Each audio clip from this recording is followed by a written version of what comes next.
Aun cuando todos los maestros del periodismo desaconsejan ser autorreferencial, yo en esta respuesta no voy a poder evitar serlo, porque lo primero que digo es que estoy bastante desencantado con mi profesión, desde hace bastante tiempo, no es en este último lapso, diría que lleva unos años.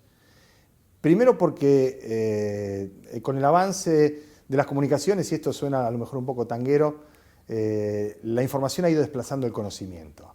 Es decir, la formación profesional, académica, incluso laboral de los periodistas se ha ido tergiversando al punto tal de ir perdiendo, por un lado, las referencias. Yo me acuerdo cuando empecé en esto hace más de 35 años, bueno, tenía muy cerca a mi viejo que era periodista, pero además de eso, yo quería emular o parecerme o tratar de llegar a ser como era Juan Gelman, Miguel Briante, Osvaldo Bayer, todos ellos maestros con los que he podido trabajar. Tuve la fortuna además de realizar esa ilusión. Yo no sé hoy si los pibes tienen esos referentes, por un lado sí están. Tal vez por el recambio generacional deberíamos ser nosotros los que hace 35 años admirábamos a eso y no tenemos el piné. Y no tenemos el piné porque el paso del tiempo y las circunstancias del contexto nos han ido erosionando en algunos casos, generando otro tipo de expectativas, el compromiso político, en su momento la militancia también, ¿por qué no? La formación intelectual dura, sólida, el cable a tierra, ¿no? La presencia en las calles, el estar ahí, forjaba otro tipo de periodistas. Yo creo que ahora los chicos, muchos de ellos, y no es una cuestión de que sea mejor o peor, sino que es diferente, prefieren ser como Santiago del Moro, cito un ejemplo, ¿no?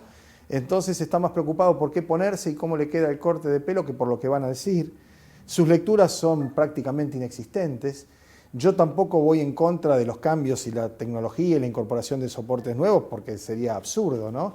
Pero sí creo que la expresión en pocos caracteres como es el Twitter, el reemplazo del idioma, el lenguaje, el léxico por las simplificaciones idiomáticas, eso también ha conspirado en alguna medida. Y la falta de rigor informativo que está en muy buena medida sostenida por una vertiginosa producción de información generalmente innecesaria, diría yo contaminante, que no permite diferenciar lo urgente de lo importante. Entonces, si vos me preguntás cómo está el periodismo hoy, mal. Y está como está el país. Y está en la Argentina con emergentes propios del momento que vive este país y con algunas situaciones que son beneficiosas para aquellos que fomentan esa concepción binaria de buenos y malos, amigos y enemigos, la vieja y querida grieta. Mira, hoy es el Día del Periodista, por lo menos en el momento que estamos conversando ahora, y la grieta viene de Moreno y de Saavedra, y no era casualidad que cuando se presentó Moreno haya sido el deán Funes, cura, y Cornelio Saavedra, militar, los que se ocuparon de mandarlo al exilio, al que no llegó además porque se ocuparon también de que muriera en el barco, ¿no?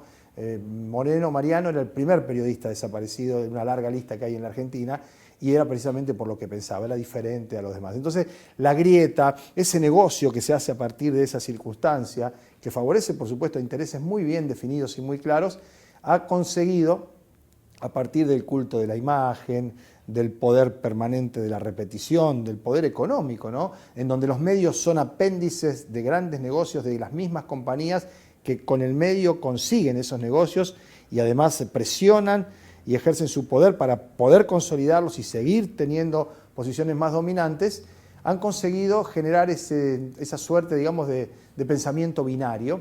Y en el pensamiento binario la carga abrumadora de acusaciones, de falsedades, de infundios, es tremenda, ¿no? Y está este concepto que desde hace ya un par de años está circulando mucho entre nosotros, los periodistas y demás, que es el de la posverdad.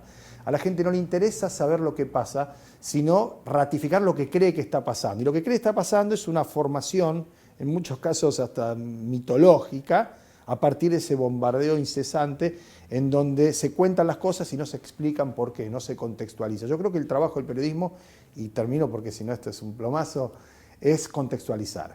Con las redes sociales, con el Twitter, con la inmediatez, con la eliminación de la intermediación entre el que genera la noticia y el que la recibe, el único destino que tiene el periodista es contextualizar. Más que contar lo que pasa, tratar de explicar por qué pasa. Más que son las cosas, para qué son las cosas.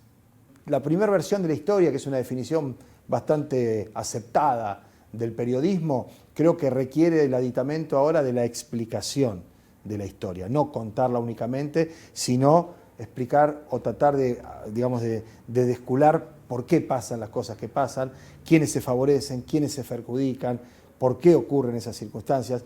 Yo creo que en ese sentido, como decía antes, es la formación del periodista lo que puede llegar a marcar alguna diferencia entre los que yo creo son buenos periodistas, gente útil para la sociedad en un servicio, como es esta profesión que nosotros abordamos, y los que son,